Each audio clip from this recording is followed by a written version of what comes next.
Şimdi dostlar, şimdi bakın kapya biberlerimizi bu şekilde minik minik doğruyoruz. Böyle jülyen jülyen kesiyoruz. Sonra da yani küçük doğramanın yolu.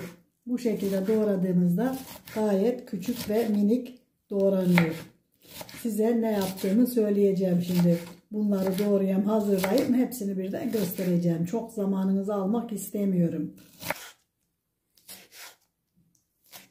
Bakın dostlar, bu şekilde incecik doğru, jülyen olarak ince ince doğruyorum. Ondan sonra da tekrar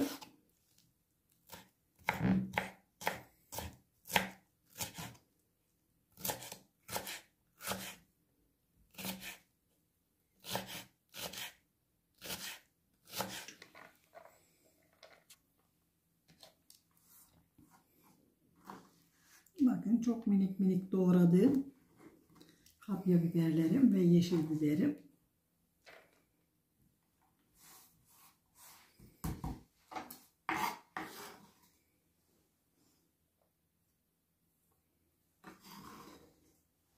Şimdi de soğanımızla patatesimizi rendeleyeceğim dostlar.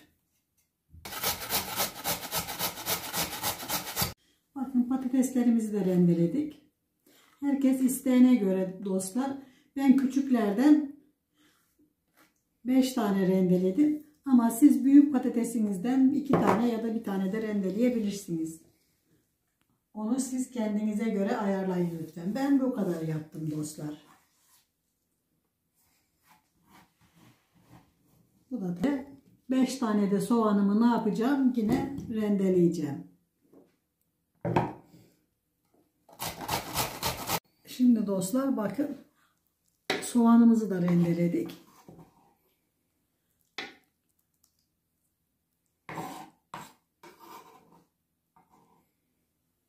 Böylece tamam. Şimdi sıra geldi havucumuza.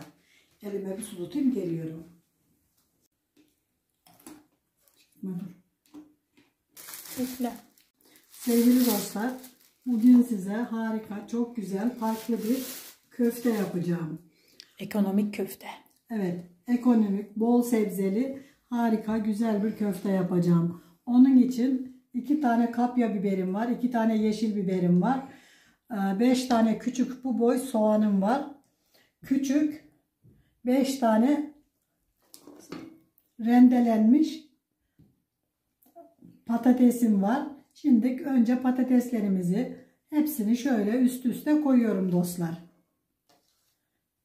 Sonra da soğanımızı da ekliyorum üzerine.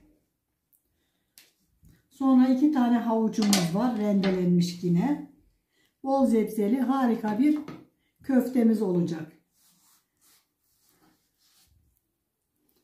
1 bardak, bakın çay bardağıyla 1 bardak galeta unumuz var.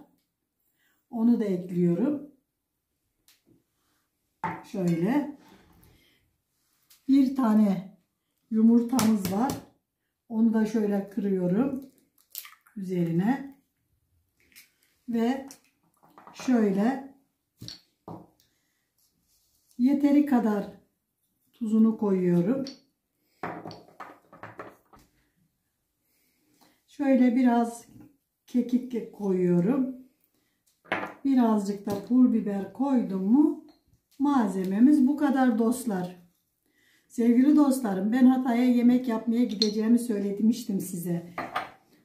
Daha henüz çağrılmadım. Demek ki sıra bana gelmemiş. Sıram bana geldiğinde inşallah Hatay'a yemek pişirmeye gideceğim. Depremzedelere. Allah nasip ederse müftülük şeyiyle, kanalıyla. Şimdi bunu güzelce ova ova yoğuracağız inşallah. Daha büyük bir kap getirmemi ister miydin? Hayır, yeter.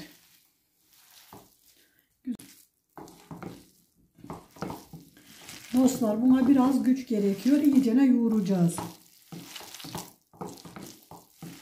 İyice yoğurduktan sonra üzerine de şöyle birazcık maydanoz atıyorum ki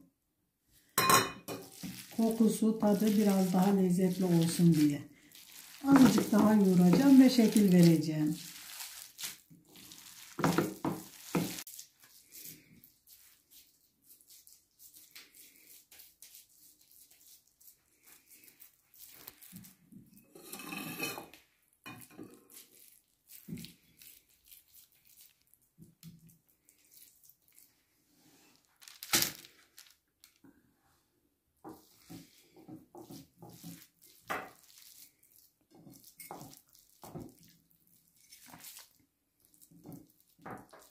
Çok büyük olmadı mı ya? Tombik tombik. Evet, o çok büyük oldu. Şu çok büyük oldu. Evet. Belki değil. Evet, belki çok güzel oldu.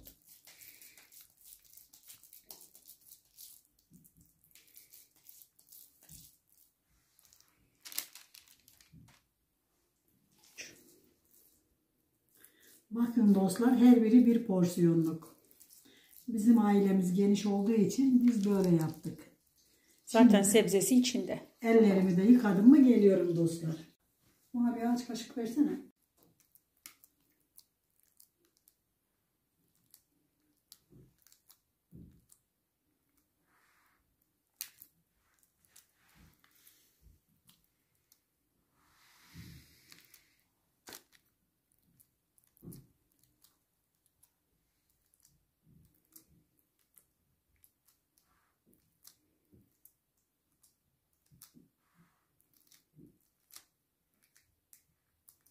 Şimdi arasında fırına süreceğiz dostlar.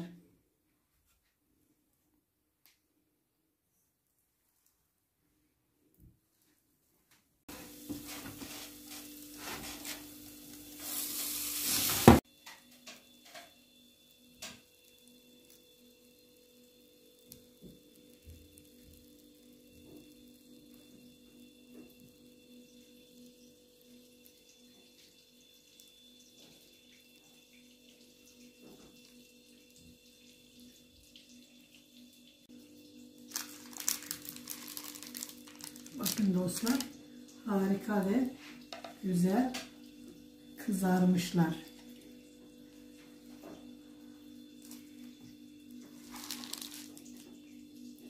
Altı üstü mükemmel kızarmış.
Sevgili dostlar, her beğeniniz, her yorumunuz depremzedelere bir yardım olacak inşallah.